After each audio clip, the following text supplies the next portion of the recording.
Welcome to the best hour of their day podcast with your hosts, Jason Fernandez. And me, Jason Ackerman. With more than 20 years in the business, as both coaches and affiliate owners, our passion is to help create world-class affiliates and coaches by building better boxes. Welcome to the best hour of your day. Chances are, we're probably talking to you. Actually, odds are 100% that we're talking to you because you're listening to this podcast. No. All right. So Marcus and I, again, we're here at GAS, Nashville. HSN. Shout out Nicole for putting on a fantastic event. Crushing it. That's our jam, dude. But talking about affiliate owners. So, you know, last year, 2023. I was going to say. Yeah. That went really fast. What time is it? Where are we? I think I physically stood in front of about 10 to maybe 13% of the overall affiliate population. Yeah, you did a lot last year. What, 11 summits? Yeah, probably close to 2,000 between all of those 2,000 affiliate owners. Mm-hmm. And this particular affiliate owner is probably the largest segment that we're going to be talking about. So This is there's kind of a couple different variations of this one, but the kind of part-timer, I'm doing it because I'm passionate about it, but I am dying the slow death of 10,000 cuts. Yeah, I've been at this a few years. I feel like I've put in a lot of work, and I'm not really sure what's not working about what I'm doing, and I want to do better. You actually I was talking to somebody over here, and that was almost verbatim. They're like, hey, I've been doing this about 10 years, and I really don't know where my logjam is. And we were having the conversation, and the box owner was like, hey, that really spoke to me. They're like, my family does logging, so when you said logjam, they were like, I immediately was just like, where is my logjam? And more importantly, I thought this was very vulnerable. Do I care enough to figure out what it is and fix it? Mm-hmm. I think in most cases the answer is yes. Most cases, but that sentiment in and of itself is like an underlying red flag that means that this is probably you. And I'll put it this way because I think. Again, this is who we encounter most often. They get into this business because they fall in love with CrossFit. I'm going to stop being an accountant, or I have an opportunity to build a business doing something that I love. And they open their affiliate. They get into it. They're a few years in. They're like, I'm working really hard, and I feel like I'm starting to plateau, or I'm bumping up against that glass ceiling. I can't seem to get past 115 members, whatever it is. And hey, this is my life. This is just the way it is. Yeah, and something that you have said many times on the podcast, passion has a shelf life. And they are working through grit and passion, not via skill. And building a business is a skill. And there comes a point where your charm and your willingness to just do it all and make it happen starts to wane. Or Wayne. Wiener. That's it. Yeah.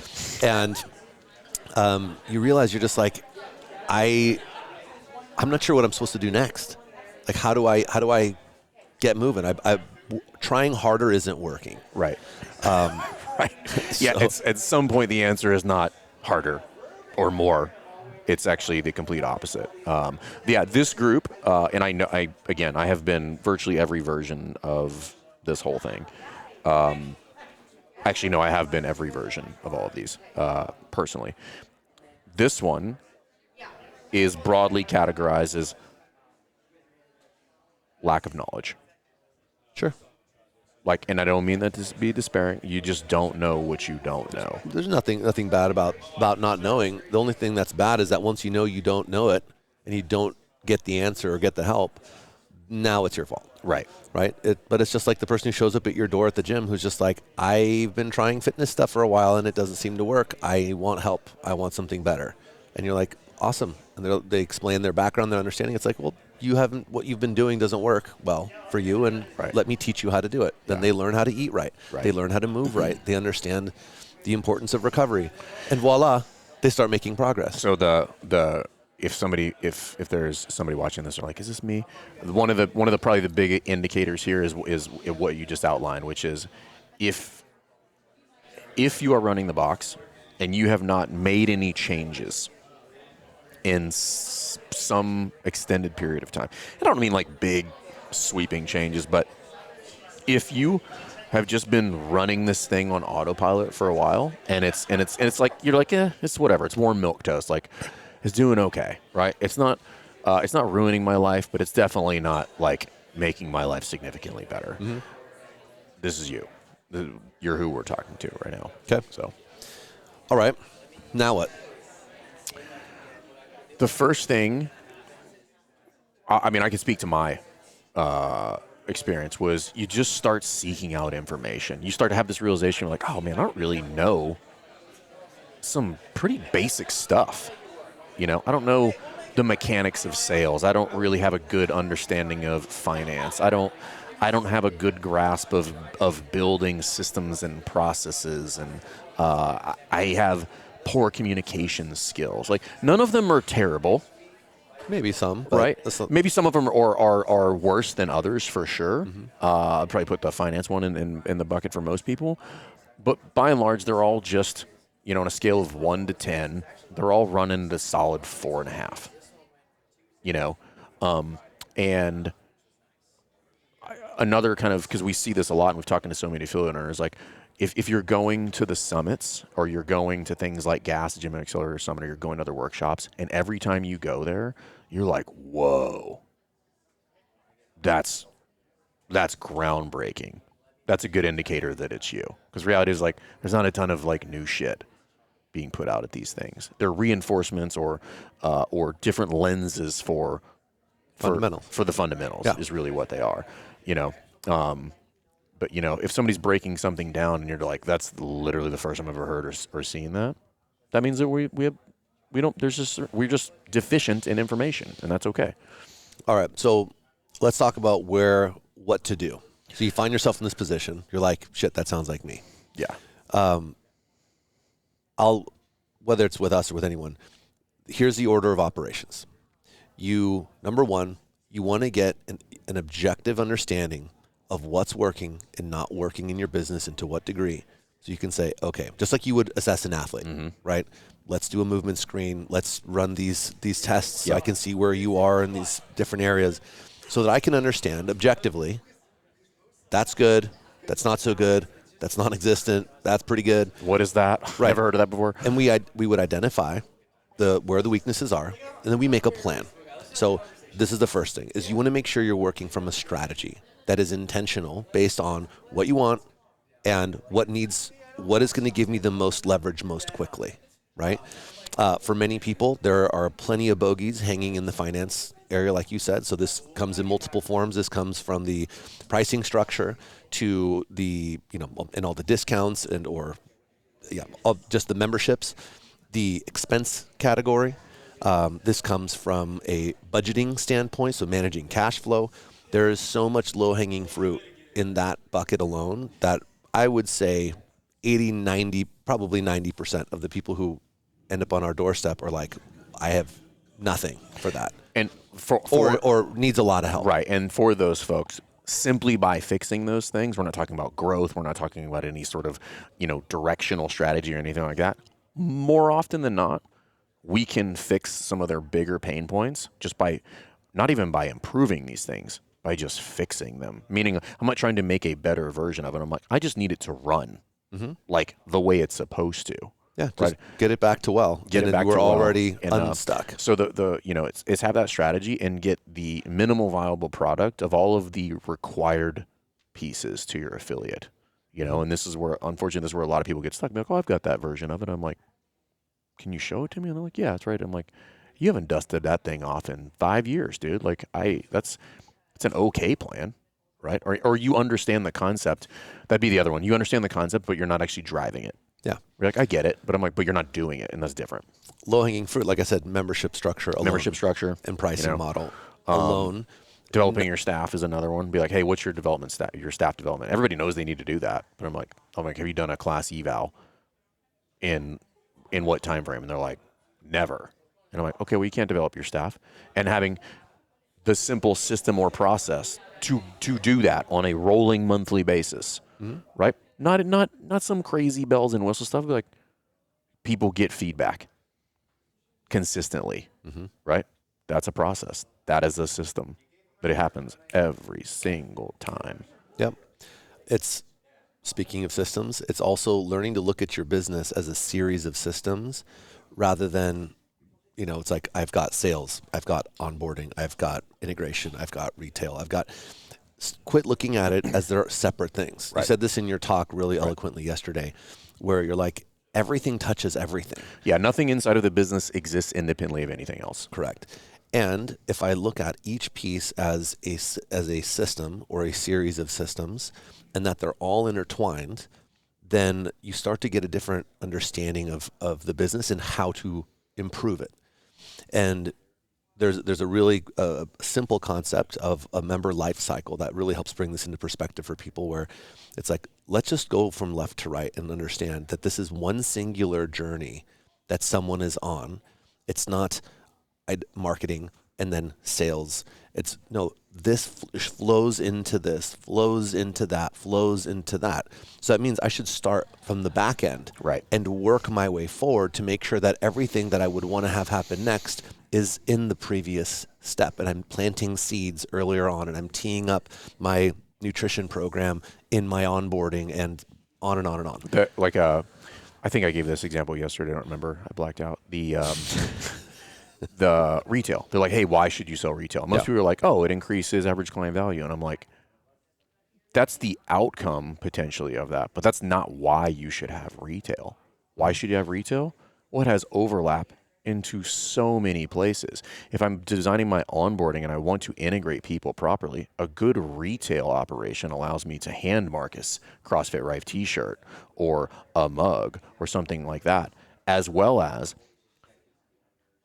reward my member who's done 1,000 workouts at my gym with a shirt that has to be earned, or being able to give another member a $20 or 20% or 100% discount to my store because they won Committed Club that week. Also, I can put my coaching staff in coach t-shirts when they're out on the floor, so that when somebody walks in off of the street, they immediately know who they're going to be engaging with, and they can put that person right into the sales process. Nobody's thinking about retail across all of. I just talked about sales, retention, staff, and member satisfaction. Yep. I just hit multiple components of the business that have tremendous overlap into retail. And at the end, yeah, you can sell some shit. Well, it's a win-win-win, right? We've got the three stakeholders concept. Another good one to start to understand at this point is that we have three stakeholders in the business. Every decision we make must serve all three. This is usually a very eye-opening exercise or concept for. It's usually one, maybe two, are winning in the given problem. Right. So here's the quick version. Three stakeholders in the business. All three must be. It must serve all three. Every decision must serve all three, and those three are the members, the staff, the owners. And oftentimes things are geared to be awesome for the members, or awesome for the members and the coaches. Staff. But the owner's like, I live in a van down by the river. Right. It's like, that's not sustainable. So this is not a good formula. Right. So if you look at your business and you're like, all these different areas, is everything set up to serve all three? The answer overwhelmingly is no, almost everywhere. Right. And think of it like a three-legged stool. If one leg is shorter than the other, you put a little pressure on it, that thing's tipping over, and it's not going to be pretty. And that's what's happening in the business. Those three need to be as balanced as we can. And just applying that lens to how you view the business already gives you now another way, a better way to make decisions. Well, I like to describe this as once you start to understand some of these core concepts, which, truth be told, is why I spend so much time trying to build the models and create the correlates for what we understand with fitness. Is because once you start to see them, it's kind of like reading the Matrix.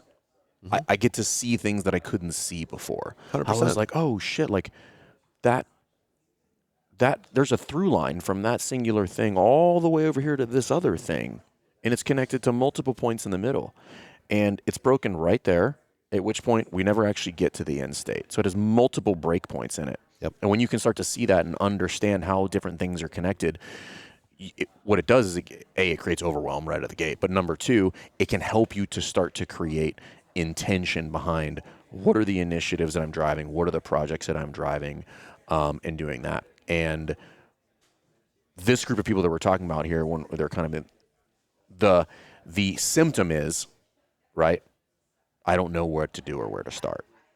And that symptom is a result of lack of information, right? You fundamentally don't know how to diagnose the business. You can't see clearly what is broken and why, and what the both short, medium, and long-term repercussions of that are. And that's the overarching symptom, which is like, I don't know what to do. Yep.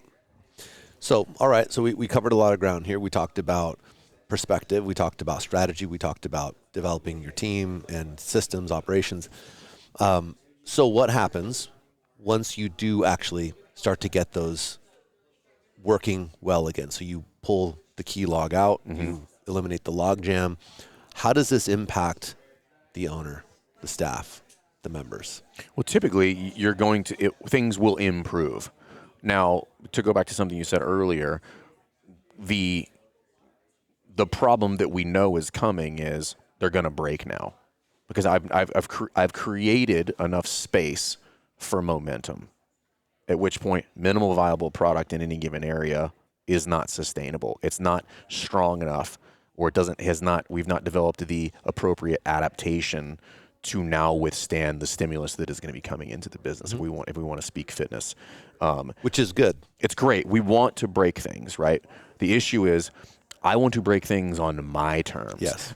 I want to intentionally break that so that I can figure out exactly what it is that I need to fix, so that I can rectify it quickly. Well, clarify break. So explain what you mean by that, because it's a positive break. It's a positive break. An example of breaking it would be,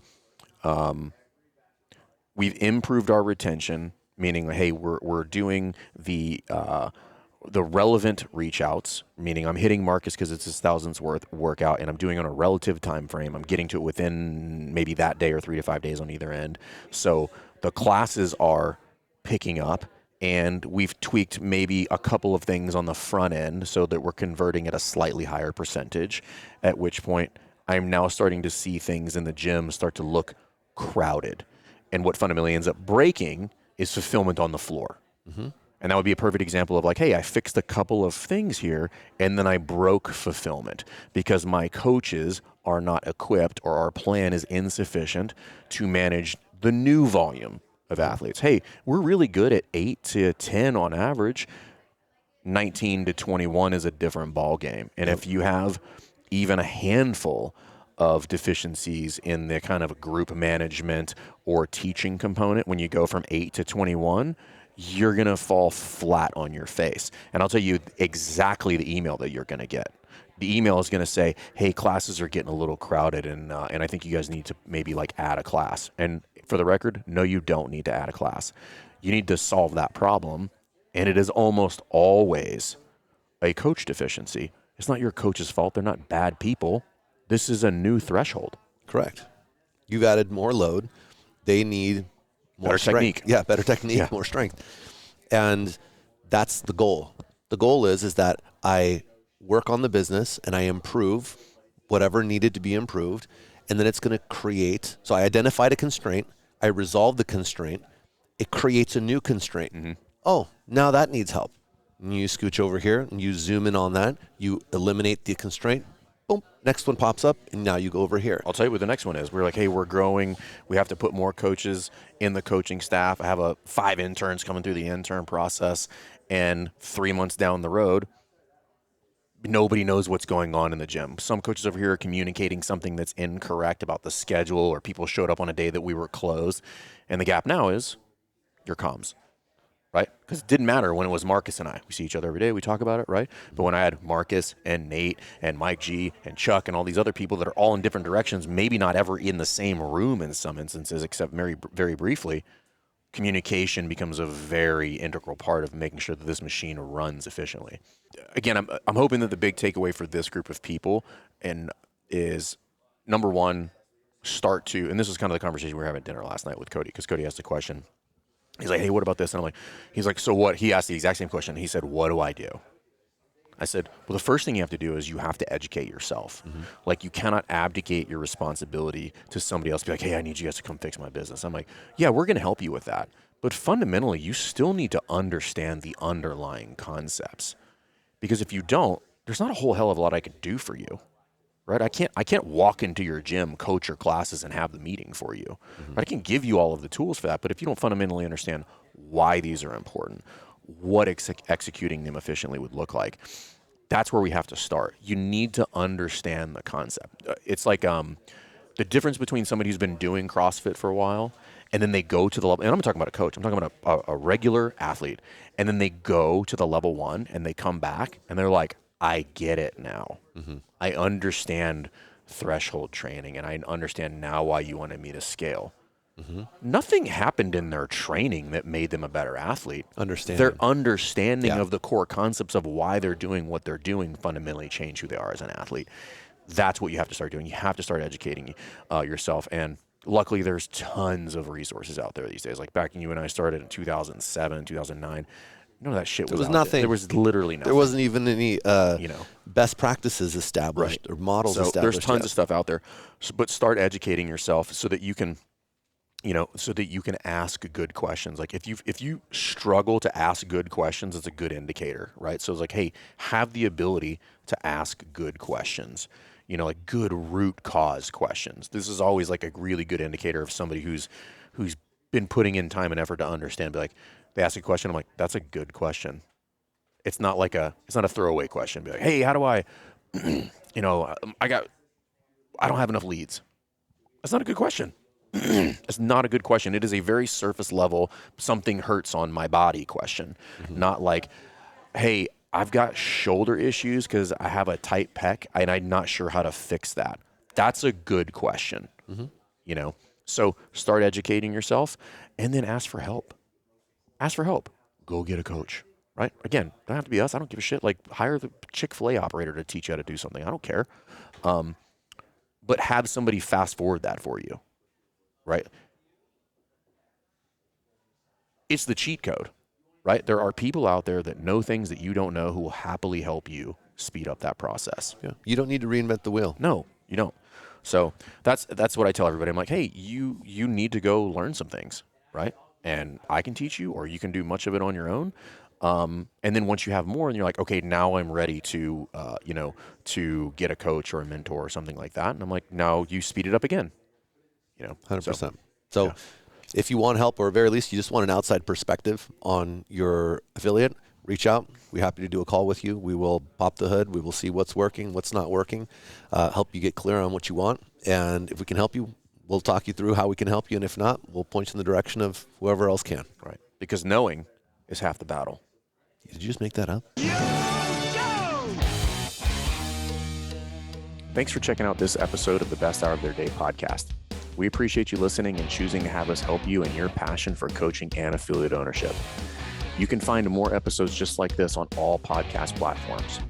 If you're interested in learning more, you can reach out to us on any social media platforms, or you can visit www.besthouroftheirday.com to book a call. If you found this episode helpful for you, please share it so that we can help other coaches and affiliate owners to help build a bigger and stronger CrossFit community. Thanks for listening.